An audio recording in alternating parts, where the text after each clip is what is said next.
Harper Audio presents Guatemala, Journey into Evil, by David Monnery. Read by David John. Chapter 1. Tomás Chiquet reached out a hand to shake his sister by the shoulder, then hesitated for several seconds, reluctant to disturb the rare serenity of her face.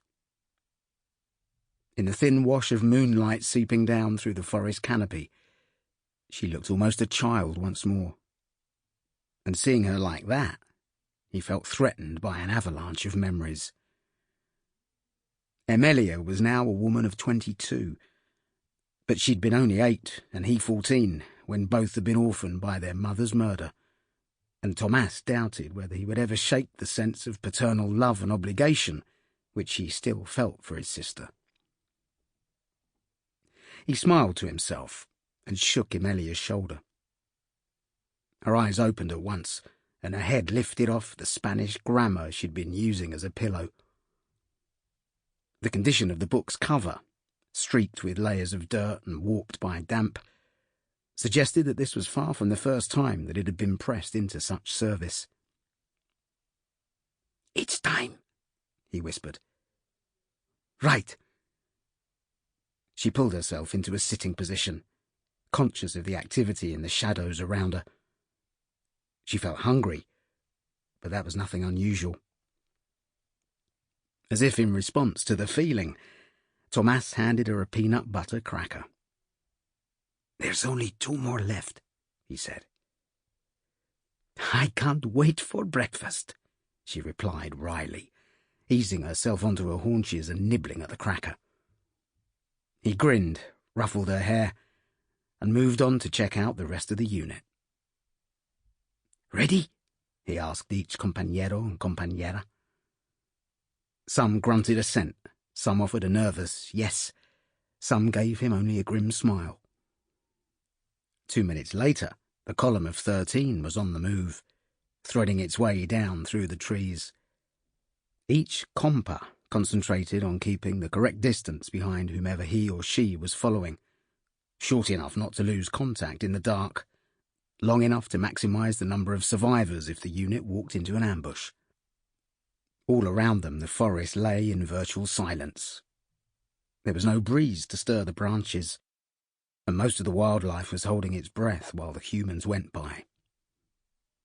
Only the bats seemed indifferent to the guerrilla's passage, and every now and then Emilia could hear the dry rustle of wings or see a dark shape glide across a small patch of moonlit sky. She loved times like this, when the natural world seemed to reach out and embrace her with its wonders.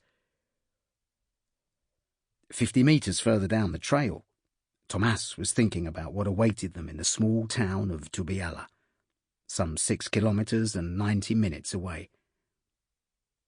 He had every confidence in the old man's abilities as a tactician and a strategist, but his only experience over the past 5 years had prepared him to expect the unexpected, which could be anything from a sprained ankle to the loss of half a unit.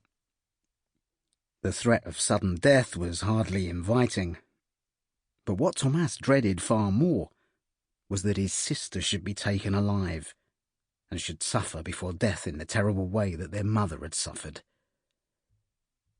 Sometimes this fear would wake him with a dreadful start in the forest, and he would only just stop himself crying out. At such moments, he would want to take Emilia back across the mountains and into Mexico, away from this land which had already brought their family such pain. But the sunrise always brought hope to set against the fear. And in any case, he knew she would never agree to leave. This land was their home, to live or die for.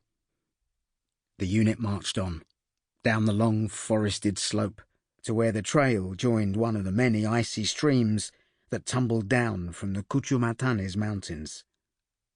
Stretches of their path were now open to the sky, but the moon had already set behind the peaks across the valley, and the darkness was deepening by the minute. For the next few hours, they would be as invisible as any group of fighters could hope to be. It was shortly after 11 when Tomás Sample complete. Ready to continue?